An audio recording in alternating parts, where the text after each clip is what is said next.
السلام عليكم حبيباتي وأهلا وسهلا بكم معايا. إن شاء الله تكونوا بخير بألف صحة وعافية. اليوم بإذن الله جيت نشارك معكم كيكة مسقية بالفلون ولا جينواز مشربة بالفلون. هنايا الكيكة تاعنا راح تجي هشيشة بزاف وتكون مسقية ومشربة بهذاك الفلون كامل اللي نشربو بها وتجي بنينة بزاف. جربوها وإن شاء الله ما تندموش عليها وخليو لي رايكم في لي كومونتير. واش نحتاجو في هذه الكيكة تاعنا ولا لا جينواز؟ وعندنا حنايا كيما راه موضح امامنا عندنا نصف لتر حليب، هذا اللي راح نخدمو به ان شاء الله الفلان تاعنا.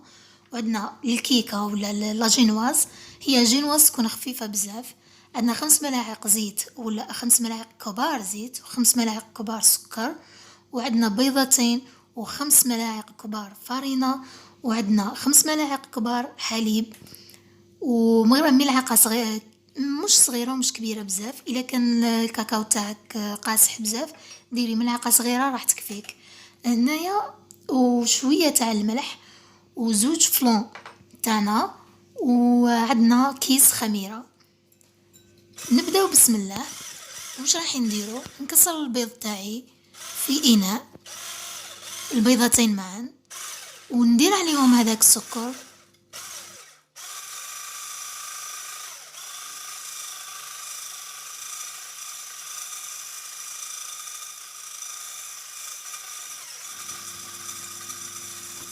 راح ندير البيض والسكر مع بعض ونخلط بياه. هنا تقدري تستعملي يا اما الضراب اليدوي يا اما لو فوي تاعنا تاع الباتور. نبدا نضرب فيهم غير بشويه حتى يتضاعف الحجم تاعهم ويصير اللون تاع الابيض مع السكر، يعني ابيض ولا مايل للابيض. هكذا يعني كفايه بلا ما نزيد نخلطوه مليح. يعني 2 دقائق ماكسيموم نحبس. انا حبيت نزيد شويه باش يذوب لي هذاك الخليط تاعي.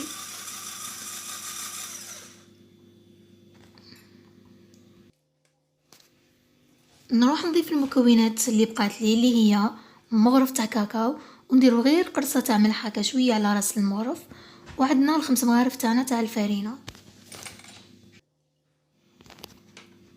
ونضيف الخميره الفوريه اللي هي باكي واحد، وال5 مغارف كبار تاعنا تاع الحليب. البنات لهنا انا نسيت الزيت ما ضفتهاش مع هذا الخليط، وهي نضيفها في هذه المرحله. الله يحسن العون، الواحد ينسى ويخمم في الف حاجه وحاجه نسيتها. حتى درت الخليط تاعي في البيركس تاعي باش تفكرت باللي الزيت راهي ناقصه. المهم احنا نضيفوا الكميه تاعنا ولا المكونات تاعنا كامل ونخلطوهم حتى يتجانسوا بالبيا مع هذيك البيض والسكر اللي كانوا عندنا من الاول. وبعدها نروحوا نجيبوا البيركس تاعنا، اللي يحب يدهنوا يعني بزبده من تحت، لا خاف تلصقلو، مع اني ما متاكده ما تلصقلكش يعني بلا ما تدهنيه. نجيبوا البيركس تاعنا ونضيفوا عليه هذا الخليط اللي كنا درناه وندخلو للفرن. يعني الماكسيموم تاعها مش راح تاخذ وقت طياب طويل، الماكسيموم تاعها 10 دقائق لانها جينواز خفيفه. قيس ما تنشف لك ما تخليهاش حتى تحرق لك كامل.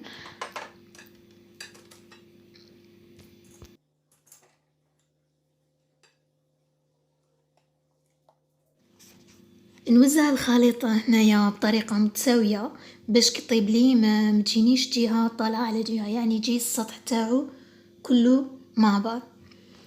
نروح ندير الكيكه تاعي هنايا في الفور وخليها طيب، ونروح نوجد الفلان تاعي. كما كلنا نعرفوا يعني الفلان كيفاش نحضروه.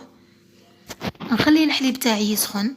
انا لهنا ضفت له قطعه من الشوكولاته باش يعزز لي يعني النكهه تاع الفلان، وخليتها ذوب داخل الحليب قبل ما نزيد عليها الفلان تاعنا ونخلط بيها حتى تذوب كامل.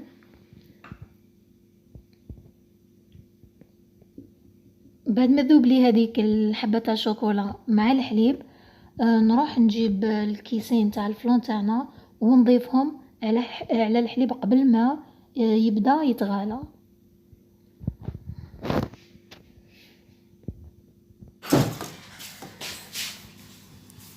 نضيف الكيس الأول ثم الكيس الثاني. ونخلطوه باش ما يبقاولناش حبيبات في الحليب تاعنا.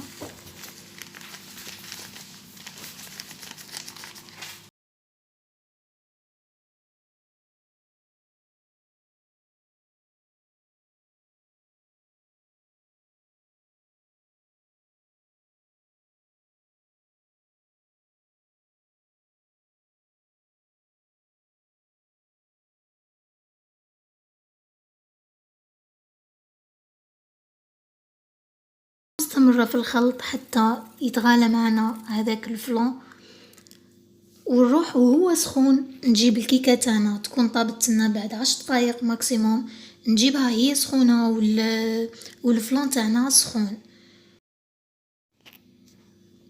لاجينواز راهي واجدة كيما راهي امامكم واضحة، مازالت سخونة، يعني شوفوا كي نضغطو عليها طرية بالبزاف.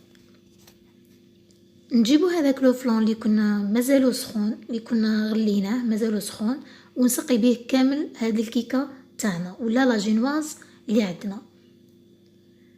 هنا كملاحظة فقط، إلا حبيتي يعني الطبقة تاع الفلون تجيك فوق الكيكة ولا فوق لاجينواز، خلي الكيكة تاعك تبرد تماما والفلون يبرد شوية باش ديريها فوقه. مي انا هاني حبتها تكون مسقية ومشربة، يعني لاجينواز تاعي تشرب كاملة هذيك الفلون ويدخل لها كامل داخل، تصبح لاجينواز مخلطة من داخل مشربة بالفلون. خليو لاجينواز تشرب لنا كامل هذيك الطبقة تاع الفلون اللي درناها لها وتندمج مع بعضها، ونروحو ونخليوها تبرد باش نزينوها. لهنا انايا راني مزينتها بسكر غلاس وكريم شانتيي وشرائح برتقال، ولكم الاختيار وحسب المتوفر عندكم في البيت. هذه هي لا فيديو نتاعنا نهار اليوم، نتمنى تكون عجبتكم، واذا عجبتكم ما تنساوش تابوناو في لاشين، ولا جربتوها تخليوا لي رايكم في لي كومونتير. جيم لا فيديو، ونتلاقاو في فيديوهات قادمة ان شاء الله مع وصفات جديدة، والسلام عليكم.